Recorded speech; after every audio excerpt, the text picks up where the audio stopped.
Hey there, amazing moms. Pregnancy and childbirth are an incredible experience. Don't get me wrong, but let's be real. They can also take quite the toll on our bodies. If you are itching to get back into running, though, you need to do it carefully and thoughtfully and with a plan. You can't just jump back in because, let's face it, our bodies are not the same anymore. Hey there and welcome. If you're new here, I'm Dr. Siler, a physical therapist, runner, and mom who specializes in keeping runners healthy and on the road running, especially those that are postpartum or have any type of pelvic floor issues. That is my specialty. I have been there, done that. I've had my pelvic floor issues. I've been a postpartum mom runner. I'm here to help you on your journey to make sure you can run after pregnancy and beyond without any issues. Today, we're diving into postpartum running and recovery and how to do it safely and transition back into that with the right tools you need. From understanding the importance of recovery, recognizing the potential challenges we have as moms, and also the exercises that we need to get us going, I've got it all here for you today. So let's lace up and get running. First, let's talk about why postpartum recovery and training is so vital to be able to get to the running stage. During pregnancy, your body goes through huge changes. The pelvic floor and abdominal muscles loosen up and get weaker in order to make room for the baby growing in our bellies. Plus, hormonal fluctuations and the pressure and strain of labor can leave your pelvic floor muscles and other muscles weakened as well. This means jumping straight back into high impact activities such as running without proper preparation can set you up for a risk of injuries because you haven't re-strengthened those muscles up after all the trauma and not trauma, but all the damage and strain they went through supporting this amazing life of growing a baby inside you and delivering your wonderful bundle of joy. But let's face it, again, it has some detrimental effects on our bodies that we need to recover from. So some of the common challenges you might face as a postpartum runner are weakness in the pelvic floor, abdominal muscle separation, which is also called diastasis recti or diastasis recti, however you want to pronounce it, joint laxity and instability, and then also just fatigue and time constraints of having this new baby at home. If you're a first-time mom, it's a huge change and huge adjustment. But also, if you're not a first-time mom, adding another kid to a baby, a newborn no less, to the mix changes things significantly from what the routine you are used to doing is, especially when it comes to finding time for running and the mom guilt that we all feel from going for a run and leaving our kids at home. Been there, done that, still have that mom guilt. We'll get past that. But that's one of the challenges of running postpartum. Addressing these issues with the help of a physical therapist like me can significantly decrease your likelihood of having injuries and having some of these issues develop or prolong and causing issues in the long run. I have a program for that coming out, or if you want to work for me one-on-one, there's a link in the description below for that as well. So next thing up, let's go ahead and dive into some of the exercises that'll be great and beneficial for you to get a good groundwork before you start running again. First up is the pelvic floor muscles.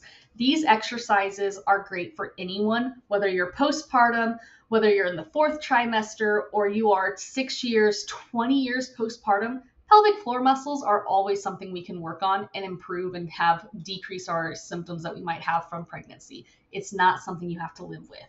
So why are the pelvic floor muscles so important? Not only do they help support our back, our hips, our joints, everything, but they also help support the organs that are in our stomach and in our lower abdomen, as well as like our bladder and uterus and other things. They help keep us from leaking or having pain in the pelvic region.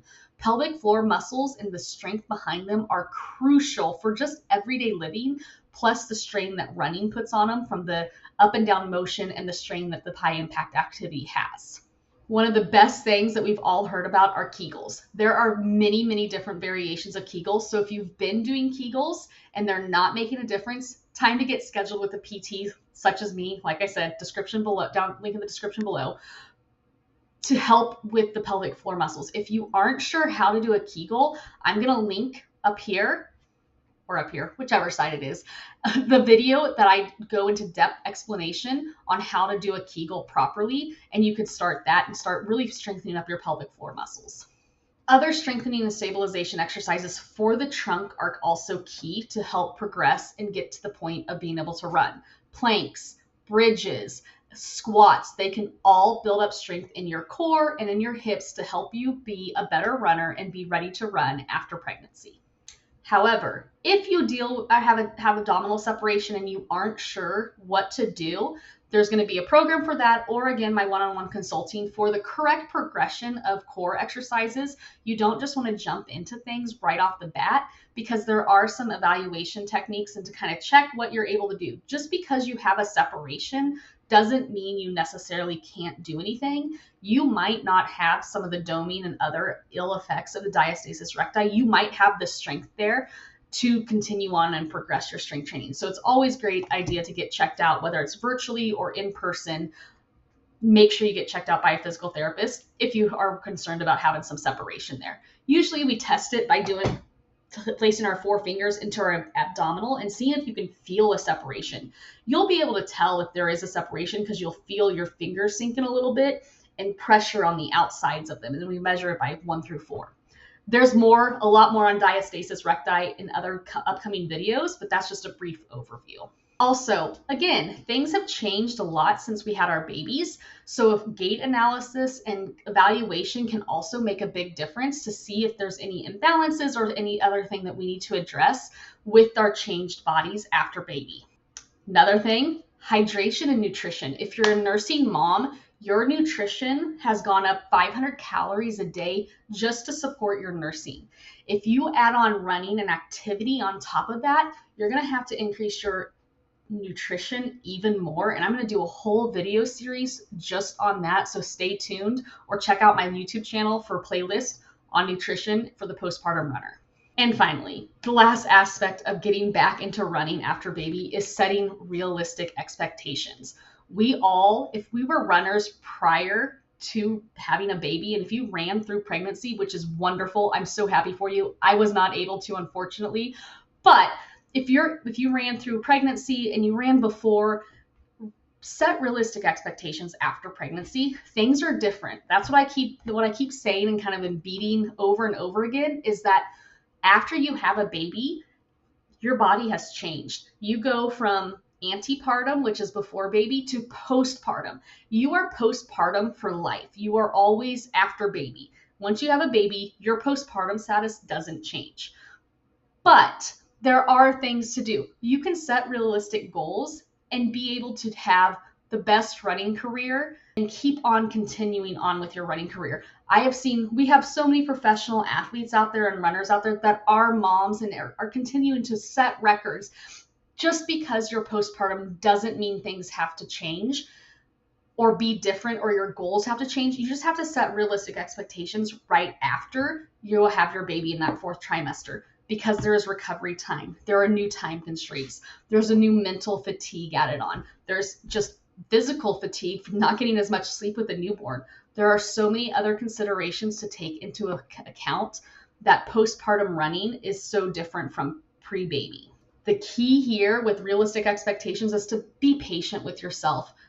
Know that you change, things change. Every mom changes and bounces back at a different rate. So don't get discouraged if you see another postpartum mom who was running on social media super soon after having baby. Just know that their body is different. They have different circumstances. They might have different coaches, and professional runners, don't even get me started on them. They are able to dedicate so much time to recovery and strengthening that they are able to get back to running sooner, but they are also elite level prior to having a baby. So they have a different set of circumstances than us as good old normal, everyday average runners have. So set expectations, celebrate the small wins, celebrate your first 1 mile run after having a baby, celebrate your first 2 or 3, so on and so on. Each mile is a celebration because it is different. It's like you are a brand new runner again in many, many ways, because you are. With this new body, you are a new runner. Returning to running is a is a journey. It takes time, it takes patience, it takes practice, and it takes a lot of grace with yourself to give yourself the guidance that in recovery that you need.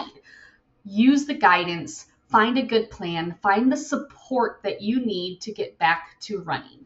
You want to have a plan and guidance to properly strength train and progress your runs and get back to running, or not even necessarily back to running, but if you're a new runner, if you have always wanted to run or during pregnancy you got the itch to start running, even if you're not returning from running, you're returning and starting, you're a new runner. Everyone after having a baby is more or less a brand new runner and a beginner runner because we have to relearn and change and support ourselves to prevent injury from these new tasks that we're putting on our body. Remember, every postpartum running journey is unique. Give yourself grace, listen to your body, and seek that professional help from a physical therapist or mental health expert or dietitian, whatever area that you need help in your postpartum running, or all of them. Know that we're here for you. Link in my description below if you need some one-on-one guidance for postpartum running from a physical therapist and pelvic floor specialist. Next video, we're going to be planning and discussing what the difference is between postpartum and the fourth trimester and what the exercise plan and progression should look like. If you are interested in pre-ordering my new Return to Running After Baby program, the link is in the description below. It's coming out soon, but you can go ahead and pre-order and get an early bird price if you follow that link in the description below. I can't wait to see you next time. Have a good day.